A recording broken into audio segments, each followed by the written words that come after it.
আসসালামু আলাইকুম। BBC world 24-এ আপনাকে স্বাগতম। শুরুতেই জানিয়ে দিব সংবাদ শিরোনাম, পরে থাকছে বিস্তারিত। মধ্যপ্রাচ্যে তীব্র উত্তেজনা দিন দিন বেড়েই চলেছে। তৃতীয় বিশ্বযুদ্ধের দমদমা বেড়ে চলেছে। এর মধ্যে লেবানন, সিরিয়ায় হামলা করেছে ইসরায়েলি বাহিনী। সেই পরিপ্রেক্ষিতেই পাল্টা হামলা করতে পুরো জাতি ঐক্যবদ্ধ হয়েছে। এবার ইসরায়েলকে ধ্বংস করতে মাত্র এক রাতেরই বাকি। এরই মধ্যে আমাদের হাতে এসে পৌঁছেছে কিছু আন্তর্জাতিক গুরুত্বপূর্ণ সংবাদ। শুরুতেই শুনুন সংবাদ শিরোনাম। ঈদের আগে লেবাননে ইসরায়েলি বাহিনীর সিরিজ হামলা। অন্যদিকে সিরিয়ায় অস্ত্র ভাণ্ডারে ইসরায়েলের ভয়াবহ বিমান হামলা। আরও জানিয়ে দিব গাজায় গণহত্যা, যুক্তরাজ্যের ভূমিকার স্বাধীন তদন্তের আহ্বান জেরিম করবিনের। আরও থাকছে গ্রেটা থুনবার্গের গাজামুখী জাহাজের অভিযান চালানোর হুমকি ইসরায়েলের।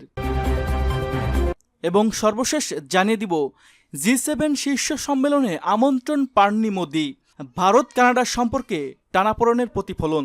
এতক্ষণ শুনছিলেন সংবাদ শিরোনাম, এবার বিস্তারিত। তবে তার আগে আপনি যদি ইরান সহ সকল প্রক্সি বাহিনী হামলাকে এবং মুসলিম বিশ্বের সাথে থাকেন তাহলে ভিডিওটিতে একটি লাইক দিন এবং চ্যানেলটি সাবস্ক্রাইব করতে ভুলবেন না। আর আপনি বাংলাদেশের কোন জেলা থেকে দেখছেন বা বিশ্বের কোন জায়গা থেকে দেখছেন সেটিও অবশ্যই নিচে কমেন্ট করে জানিয়ে দিন। আপনার মতামত আমাদের কাছে গুরুত্বপূর্ণ। ঈদের আগে লেবাননে ইসরায়েলি বাহিনী সিরিজ বিমান হামলা। ঈদুল আজহার প্রাক্কালে লেবাননের রাজধানী বৈরুতে দক্ষিণাঞ্চলীয় উপশহরে সিরিজ বিমান হামলা চালিয়েছে ইসরায়েলি বাহিনী। প্রায় 1 ঘন্টা ধরে গতকাল বৃহস্পতিবার রাতে এসব হামলা হয়েছে। ইসরায়েল দাবি করেছে তারা ইরান সমর্থিত লেবাননের সশস্ত্র গোষ্ঠী হিজবুল্লাহ ড্রোন উৎপাদন কেন্দ্রে লক্ষ্য করে হামলা চালিয়েছে। হামলার আগে ওই এলাকার কয়েকটি ভবন থেকে বাসিন্দাদের সরে যেতে সতর্ক বার্তা দেয় ইসরায়েল। ইসরায়েলের প্রতিরক্ষা বাহিনী আইডিএফ দাবি করেছে তারা ইরানি সন্ত্রাসীদের অর্থায়নে হিজবুল্লাহর একটি ইউনিট শনাক্ত করেছে, যার ভূগর্ভে হাজার হাজার ড্রোন তৈরি করছিল। সেখানেই হামলা চালানো হয়েছে বলে দাবি ইসরায়েলের। হিজবুল্লাহ ও ইসরায়েলের মধ্যে গত 6 মাস ধরে যুদ্ধবিরতি চলছে। তবে যুদ্ধবিরতির মধ্যেও লেবাননে হামলা চালালো ইসরায়েলি বাহিনী। লেবাননের প্রধানমন্ত্রী নওয়াফ সালাম বলেছেন তিনি এই হামলার নিন্দা জোরালোভাবে করছেন। সামাজিক যোগাযোগ মাধ্যম এক্সে দেওয়া পোস্টে তিনি বলেছেন, আমি মনে করি এগুলো আমাদের মাতৃভূমি এর নিরাপত্তা, স্থিতিশীলতা ও অর্থনৈতিক উপর একটি পরিকল্পিত এবং ইচ্ছাকৃত আক্রমণ, বিশেষ করে ছুরির প্রাক্কাল এবং পর্যটন মৌসুমের সময়। লেবাননের প্রেসিডেন্ট জোসেফ আউন এই হামলার নিন্দা জানিয়েছে। তিনি একে একটি আন্তর্জাতিক চুক্তির স্পষ্ট লঙ্ঘন হিসেবে আখ্যায়িত করেছেন। তবে এই হামলা নিয়ে হিজবুল্লাহর পক্ষ থেকে এখন পর্যন্ত কোনো মন্তব্য পাওয়া যায়নি। ইসরায়েলের এই বিমান হামলায় কী পরিমাণে ক্ষয়ক্ষতি এবং হতাহত হয়েছে সে সম্পর্কে বিস্তারিত জানাননি।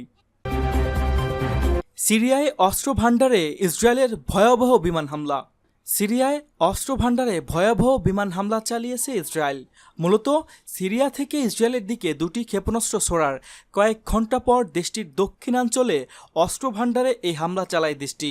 সিরিয়ার পক্ষ থেকে বলা হয়েছে ইসরায়েলের এই হামলার ফলে ব্যাপক প্রাণহানি ও সম্পদের ক্ষতি হয়েছে। 4 জুন এক প্রতিবেদনে এ তথ্য জানিয়েছে ব্রিটিশ সংবাদ মাধ্যম বিবিসি। সিরিয়ায় পররাষ্ট্র মন্ত্রণালয় এক বিবৃতিতে বলছে ইসরায়েলে এই হামলার মাধ্যমে অঞ্চলকে অস্থির করার চেষ্টা করছে।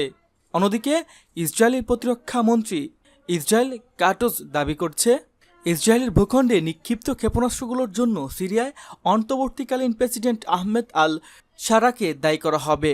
2024 সালের ডিসেম্বরে বিদ্রোহী বাহিনী নিয়ে চালানো এক অভিযানে বাশার আল আসাদের সরকারকে ক্ষমতা থেকে সরিয়ে দেন আহমেদ আল শারা। এরপর থেকে ইসরায়েলের সিরিয়ার ভেতরে লক্ষ্যবস্তুতে হামলার মাত্রা বাড়িয়েছে। ইসরায়েলের দাবি মঙ্গলবার সিরিয়া থেকে ছোড়া 2টি ক্ষেপণাস্ত্র দেশীয় খোলা জায়গায় আশ্রে পড়ে। এতে কোনো হতাহতের ঘটনা ঘটেনি। তবে সিরিয়া ইসরায়েলি চালানো পাল্টা হামলায় কতজন হতাহত হয়েছে তা এখনও স্পষ্ট নয়। সিরিয়ার সরকারি বার্তায় বলা হয়েছে এই হামলায় আমাদের সার্বভৌমত্ব সরাসরি লঙ্ঘন এবং এটি গোটা অঞ্চলে উত্তেজনা বাড়িয়ে দিচ্ছে। সিরিয়া কখনো এই অঞ্চলের জন্য হুমকি ছিল না, ভবিষ্যতেও হবে না। যুক্তরাষ্ট্রভিত্তিক পর্যবেক্ষণ সংস্থা সিরিয়ান অবজারভেটিভ অব হিউম্যান রাইটস জানিয়েছে দক্ষিণ সিরিয়ায় কুনেত্রা ও দারা অঞ্চলে ইসরায়েলি বিমান হামলার পর তীব্র বিস্ফোরণে কেঁপে ওঠে ওই এলাকায়। ওই এলাকাগুলো ইসরায়েলের অধিকৃত গোলান মালভূমি সন্নিকটে অবস্থিত। ইসরায়েলের 1967 সালে সিরিয়ার কাছ থেকে গোলান দখল করে নেয় এবং সেখানে বসতি সম্প্রচারও চালিয়ে যাচ্ছে, যা আন্তর্জাতিক আইনে অবৈধ বলে বিবেচিত। যুক্তরাজ্যের পার্লামেন্টের সদস্য জেরিম কেবিনের লেখা গাজায় গণহত্যা যুক্তরাজ্যের ভূমিকা, স্বাধীন তদন্তের আহ্বান জেরিম করিবেনের। 2003 সালে ইরাকের বাগদাদে যুক্তরাষ্ট্র ও ব্রিটিশ সরকারের সমর্থিত সামরিক অভিযানে বিমান থেকে ফেলা ব্লাস্টার বোমায় নিহত হন 13 বছর বয়সী উসমা ও 14 বছর বয়সী মোহাম্মদ। ইরাক যুদ্ধে প্রায় 2 লাখ সাধারণ নাগরিকের প্রাণ হারিয়েছে। সে যুদ্ধে ব্রিটিশ সরকারের ভূমিকা নিয়ে দীর্ঘদিন নানা তদন্তের চেষ্টা হলেও সরকার তা আটকে দেওয়ার চেষ্টা করছিল। তবে 2016 সালে প্রকাশিত চিলকট তদন্ত রিপোর্ট সরকারের ভেতরকার ভয়াবহ ভুলের প্রমাণ পাওয়া যায়। লেবাননের পার্টির নেতা হিসেবে জেরিম করিবিন সে সময় পার্লামেন্ট রিপোর্টের প্রতিক্রিয়া জানান এবং বাগদাদের চার্চ হাউসের যুদ্ধফের সেনা ও ইরাকের নিহতদের পরিবারের কাছে ক্ষমা চান। জেরিম করিম বলেন, গাজার পরিস্থিতি আজ নতুন করে ভয়াবহ রূপ নিয়েছে। গাজায় 20 মাস ধরে ইসরায়েলি হামলায় নিহতের সংখ্যা 54,000 ছাড়িয়েছে। যুক্তরাজ্যের লেবার পার্টি আবারও ভুল করেছে বলে তিনি মনে করেন। লেবার পার্টি ক্ষমতায় থাকা অবস্থায় ইসরায়েলের সামরিক, অর্থনৈতিক ও রাজনৈতিক সহায়তা পাঠাচ্ছে। ব্রিটেনে সরকার বদলালেও ইসরায়েলের অস্ত্র সরবরাহ অব্যাহত থাকা অভিযোগ করেন তিনি। 2024 সালের সেপ্টেম্বর মাসে সরকার অস্ত্র রপ্তানি অনুমোদন সাময়িকভাবে বন্ধ করার কথা বললেও পরবর্তীতে লেবার পার্টির সরকার অক্টোবর থেকে ডিসেম্বরের মধ্যে ইসরায়েলের যেসব অস্ত্র দিয়েছে তা আগের কনজারভেটিভ সরকারের চেয়েও বেশি। গ্রেটা থুনবার্গের গাজামুখী জাহাজের অভিযান চালানোর হুমকি ইসরায়েলের।